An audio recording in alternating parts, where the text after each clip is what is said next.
Okay, this is a drive-through review for Big Bass Campground that we're staying at in Ocala National Forest. So this is where you enter at. It's to the right off of Highway 42. It's about 200 yards from here to the highway. So it's not too far from the highway, and you can hear some traffic noise. It's not real bad. I mean, I've seen a lot worse, but you can definitely hear it. Alright, so we'll drive on in. The road, the Forest Service road here just keeps going back, and there is dispersed camping back there. I think a hunter camp or two for free camping if you want to try that. I haven't been back there. I've only been here 2 nights. I haven't had time, but I have explored some other parts of the area.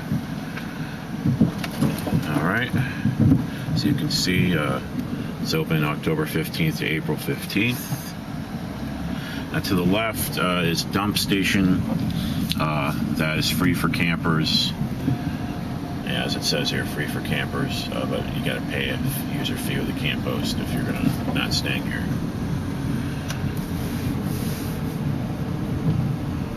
Okay, and then there's automatic check-in here. You check in yourself. I haven't even seen the camp host since I've been here. They are never out. So I haven't really had any dealings with the camp hosts. Alright, so that's the camp host right there as you first come in. And I think there's 18 sites here. Alright, there's trash receptacles all around that are very nice, very easy to use. There's a large one.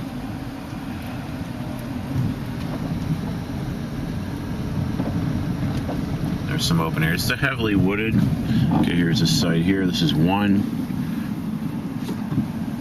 Plenty of room there for about anything. And then I think 2 on the right.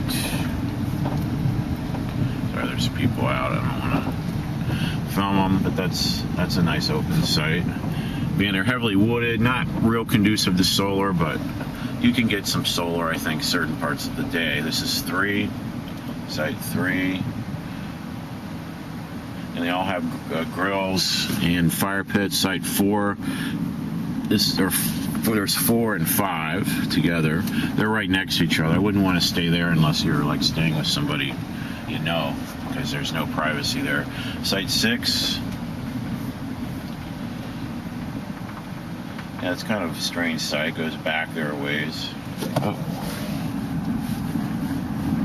There's a bathroom spread around. Site 7 is back there. Oh, that's 19, I'm sorry. That's really private, way back there.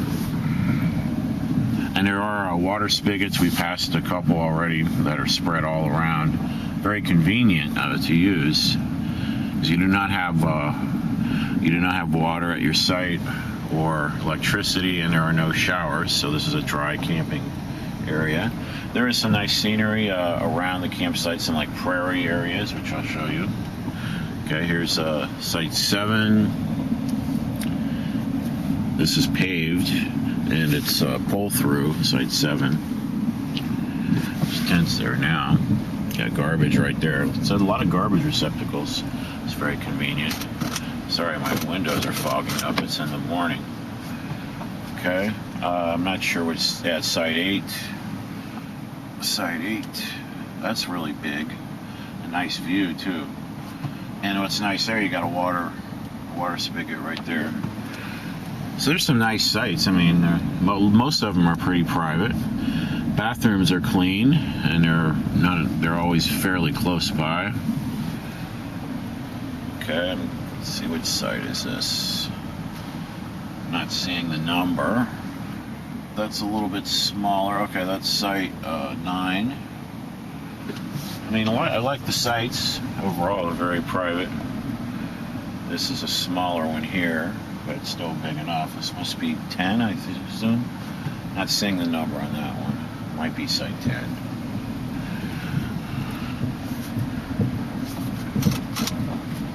Sorry, the dew isn't cooperating. Didn't catch a number on this. Alright, this is 11 on the right. 12 on the left. These are a little less private. You're a little closer to people. 12. 13, I assume. It's 14. 13 is on the right. So these are a little less private because you're like right across from people, but they're decent sites. 14. And let's see. This one's covered up. I don't know if somebody claimed it, but I think that's 16, 15, or 16. It's paved right next to the bathroom. There's 6. Now this is 16 on the right. The water spigot, some bike campers there. That'll pull through. No, that's not pull through. Okay, another water spigot. I mean, there's a lot of water spigots around, so that's kind of nice. And here's where we are at site 17. Okay, and we had a shower hut up, so we took hot showers, not a problem. All right, I'll show you the back and give you some general comments about the campground next. Oh, and this is site 18 right across from us. Nobody was here, so we didn't really have any neighbors. Okay, I'm behind our campsite now. There's horse trails that kind of go around this prairie, so you can see, and you can hike down them for a while. Looks like they circle around, go some different areas. So there's pretty views around the campground. This isn't, what I would call a destination to camp. I mean, it's a good base camp because you're pretty close to a lot of other parts of the forest, the southwestern part of Ocala National Forest. And we did go to another Forest Service road, and we checked out some lakes and some remote camping. That was 15 minutes away or less. So you're close to things. There's a little store just a few minutes down the road, Buck and Doe's. It has some basic camping supplies, and there is a laundromat at the bridge at the Ocala River, I think it's called, about 4 miles away. There's a small laundromat at a little fish camp there at the bridge. And there's a nice little park across the street called Sunny Hills Restoration Area where you can get access to the river to fish. There's a boat ramp at the fish camp. You got to pay $4 to launch.